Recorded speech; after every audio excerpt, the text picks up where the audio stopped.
Meski taat ibadah, 4 golongan orang ini malah masuk neraka. Assalamualaikum warahmatullahi wabarakatuh. Sahabat jejak ibadah yang dirahmati Allah Subhanahu wa Ta'ala. Sebenarnya ini juga dijelaskan dalam banyak ayat dan hadits. Ibadah memang penting, tapi bukan satu-satunya ukuran. Ada beberapa hal yang bisa menyebabkan seseorang tetap masuk neraka meskipun tampaknya rajin beribadah. Beberapa di antaranya. Yang pertama, ibadah tanpa ikhlas riya. Seseorang bisa rajin salat, puasa, sedekah. Tapi kalau semua itu bukan karena Allah, melainkan ingin dilihat orang lain, maka sia-sia. Rasulullah pernah bersabda, "Sesungguhnya yang paling aku takutkan atas kalian adalah syirik kecil." Mereka para sahabat bertanya, "Apakah syirik kecil itu, wahai Rasulullah?" Beliau menjawab, "Riya." Hadis riwayat Ahmad. Contoh riya, seorang remaja bangun malam untuk tahajud, tapi dia rekam dan tulis di caption, "Menjaga hubungan dengan Allah di sepertiga malam." Seseorang bersedekah, tapi pastikan orang tahu. Update story, berbagi itu indah. Ada yang salat dengan khusyuk, tapi makin khusyuk saat ada orang lewat. Hati-hati, itu mungkin bukan ibadah, tapi pertunjukan. Yang kedua, akhlaknya buruk.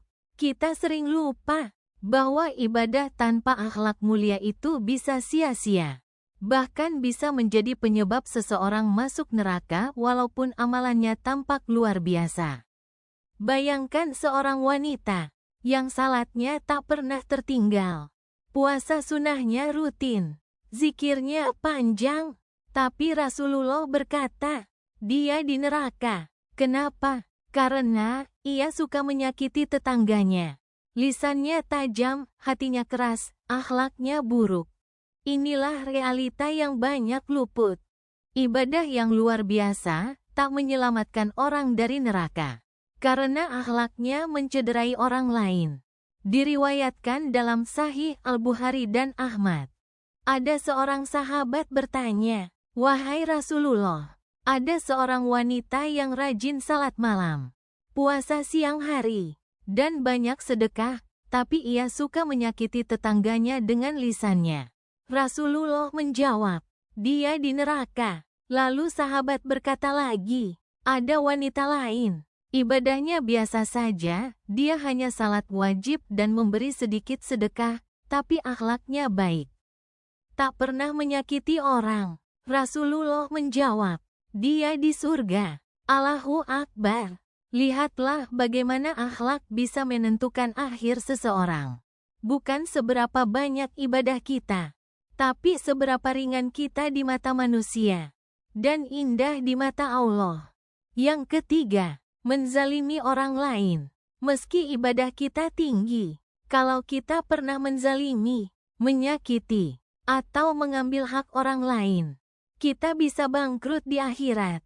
Karena dosa ini tidak selesai hanya dengan taubat kepada Allah, tapi harus diselesaikan juga dengan manusia yang kita zalimi.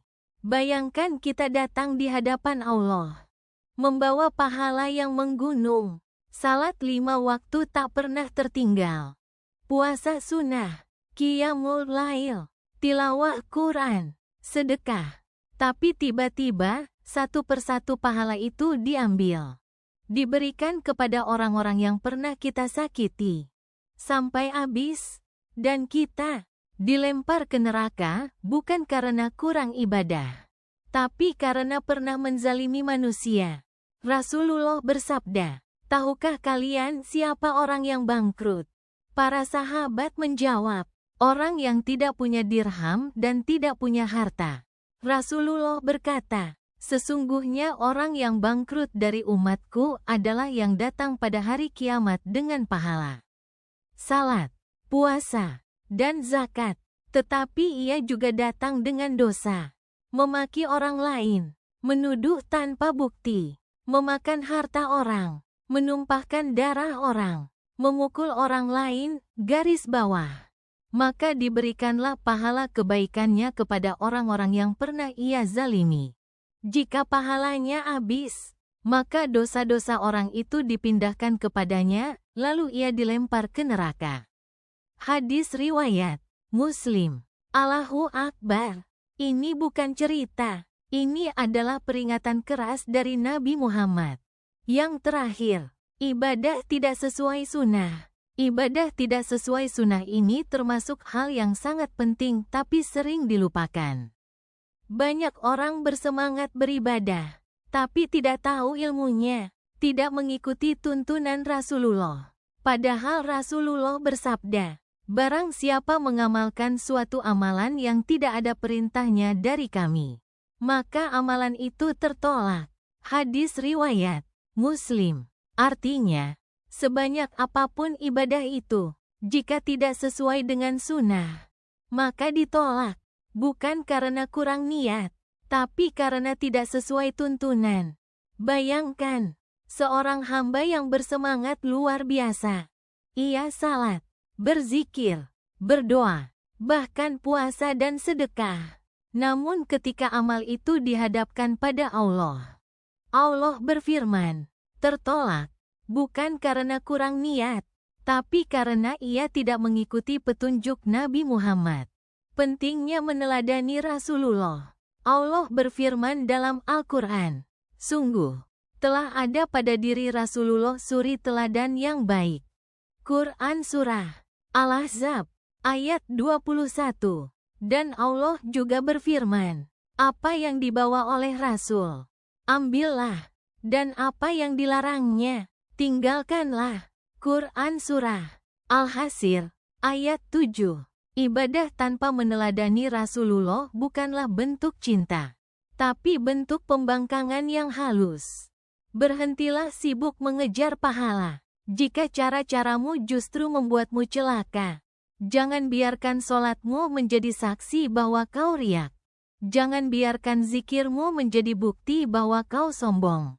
Dan jangan biarkan ibadahmu menjadi sebab kau masuk neraka. Terima kasih telah menyimak video ini. Jangan lupa untuk like, komen, share dan subscribe channel Jejak Ibadah. Dengan tagline, ibadah hati menuju ridha ilahi. Wassalamualaikum warahmatullahi wabarakatuh.